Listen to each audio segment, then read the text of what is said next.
It's another versus battle between two hot Android smartphones on Verizon Wireless. I'm Aaron Baker from PhoneDog.com. It's the LG G2 and it's up against the Motorola Droid Ultra. Which one will come out on top? We'll put them together in this versus battle and find out.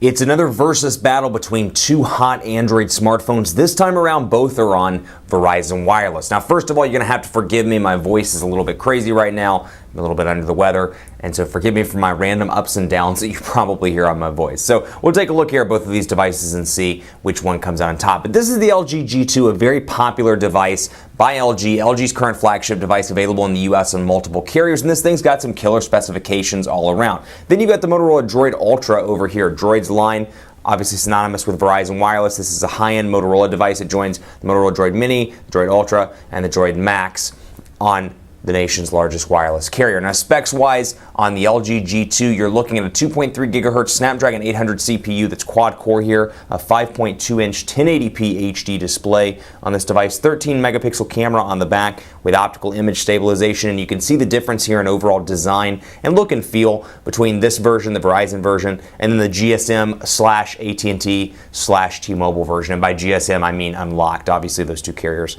are GSM carriers in the States. But you can see the power button and the volume rocker still on the back of this device, and it still has the innovative features, including the knock-knock feature to turn the display on and off without actually pressing the power button. It's packing a 3,000 milliamp hour non-removable battery here as well, 32 gigabytes of storage, 2 gigabytes of RAM, and then, of course, 4G LTE connectivity on the nation's largest wireless carrier. Then you've got the Motorola Droid Ultra over here. This thing is packing a 1.7 gigahertz Snapdragon S4 CPU with Motorola's X8 architecture, so a dual-core processor on this device. You've got a 5-inch 1080p HD display, a 10-megapixel camera on the back with 1080p HD video recording capabilities, a 2,130 milliamp hour battery on the side. You've got your power button, your volume rocker, and the volume rocker actually removes from the device to show off the nano SIM card slot over on this unit. You've got your 3.5 millimeter headphone jack up top here as well, down at the bottom, micro USB charging port, and overall, a Droid look and feel here, very similar to the other Razr devices we saw, even though this is not branded as a Motorola Droid Razr, it's just Motorola Droid Ultra.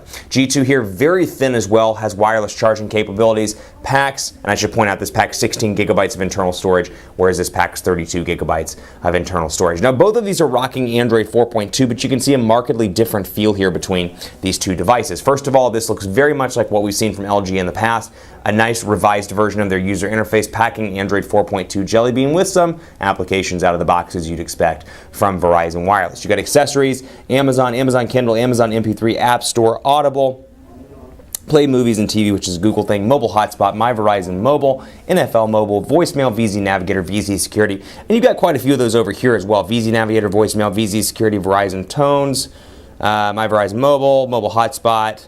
You've got what else? Amazon stuff here as well, as you can see on this device. Now, overall, design-wise, pretty similar here. Both of these are plastic. You can see the Verizon logo up top here on the G2, and here's what they both look like compared on the back. Both glossy, both fingerprint magnets through and through, and I should point out this is the Ultra, so it does have the smaller 2,130 milliamp hour battery. Where the Ultra is a little bit different, though, is in the fact that it's got a near relatively stock version of Android 4.2. Yes, it has Motorola customizations, including Motorola's Assist application, which we've talked about at length on the Moto X.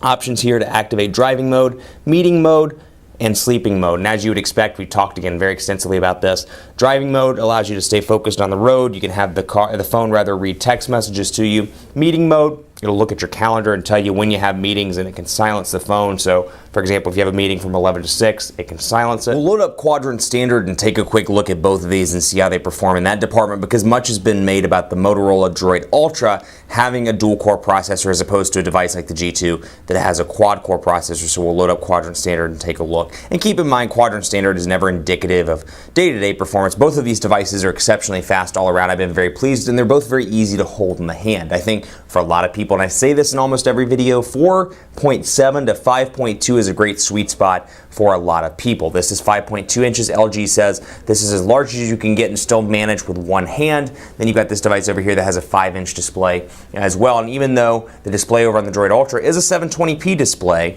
you've still got a really nice unit over here. But spec-wise, the G2 certainly outperforms it all around. So we're loading up Quadrant Standard right now. And you can see this running through its individual tests with the quad-core Snapdragon 800 versus the dual-core. Granted, this does have Motorola's X8 architecture as well, so that's running behind the scenes, making this device fast all around. And once we get done, I'll show you a cool feature that you obviously know about most likely if you watch my videos, but a cool feature on the Droid Ultra that's a feature that carries over from the Moto X. So we'll proceed here. 20,031 over here, 8,793 over on the Motorola Droid Ultra. Now you can say something like, okay, Google now, and activate Google Now over here just like you can on the Moto X. You got that feature. You also have Motorola's Assist application like I just showed you a little bit ago, and you have Motorola Connect as well, so you can send and receive text messages from your browser, your Chrome browser I should say, on your computer as well, making it easy to send and receive text messages and get call notifications while you're either away from your desk or away from your phone. That's a really nice feature to have on that unit. Now let's take a look really quickly at the browsers on both of these. We'll take a look, you know what, we'll go into the Chrome browser over here. We're going to Chrome over here as well, obviously, and take a look at both of these devices. So you've got a 1080p HD display here at 5.2 inches, 5-inch, 720p HD display over here. We'll load phonedog.com up on both, and you can see stock Android keyboard over here, LG keyboard over here with a built-in number pad, which is quite nice and great to have when you're typing in numbers. Phonedog.com, we'll load that up. And you can see that phonedog.com loads pretty quickly thanks to Verizon's 4G LTE capabilities. Phonedog.com. And both of these are loading up right now and rocking and rolling. So both are fast all around in day-to-day use. I've been very pleased with both of these units. And you can see portrait to landscape works nice and fast. Now last but not least, we'll take a look at a couple of other things. Notice first of all, the buttons here on the G2 are on screen. So you've got back, home, and recent back home and menu, I should say, back home and recent over here on the Motorola Droid Ultra. Now a cool feature on the G2 is the ability to change these around. So I can come down here to display, for example, and go to front touch buttons, and I can change these around. So let's say I'm coming from an HTC device, an older HTC device, a Samsung device. I can change it to make the menu button over here on the left. I can change it to include a button, quick access to drop down the notification bar, and more. And you can see even within themselves, the notification bars are different with shortcuts up on the LG G2 and a little bit more of a traditional Android look and feel over on the Droid Ultra. Keep that in mind. 13 megapixel camera over here, 10 megapixel camera over on the Motorola Droid Ultra. We'll take a look at both of these devices and see how they perform. Go into apps here, go into 13 megapixel camera, and you can see the shortcuts over here on the LG G2 include little things like scene mode, which I can come in here and choose portrait, landscape, sports, sunset, and more. I can do cheese shutter, ISO, white balance, and of course I've got a bunch of different options including intelligent auto, flash, and then I can switch it around to the front-facing camera as well and say hello from the front-facing camera. Now over here, a really nice access quickly from, let's say, for example, your live camera to your gallery, really nice and easy there. And of course, within the gallery, you can edit the images and kind of give those Instagram-like filters that you probably saw with the T-Mobile SIM card here. I can come down here and change the color, the look and feel. I can crop it. I can add a border, as you can see, and save that picture as you see on this device. So I can come back here and see my edited option, my edited picture in the making. 10 megapixel camera over here. The camera is certainly better on the G2 thanks to that and the optical image stabilizer on the G2. Fantastic image quality all around. This is certainly not bad, but much like the Moto X, I find it hard to use in certain lighting conditions, unless it's perfect lighting as pretty close to right now with spotlight shining down on the device. I often find that pictures a little bit grainy, a little bit blurry, as opposed to something like the G2 with optical image stabilization and a wealth of features, including little things like, for example, scene mode, nighttime white balance, color effect, and more. I've got a lot of different options over here. I can change it around between modes.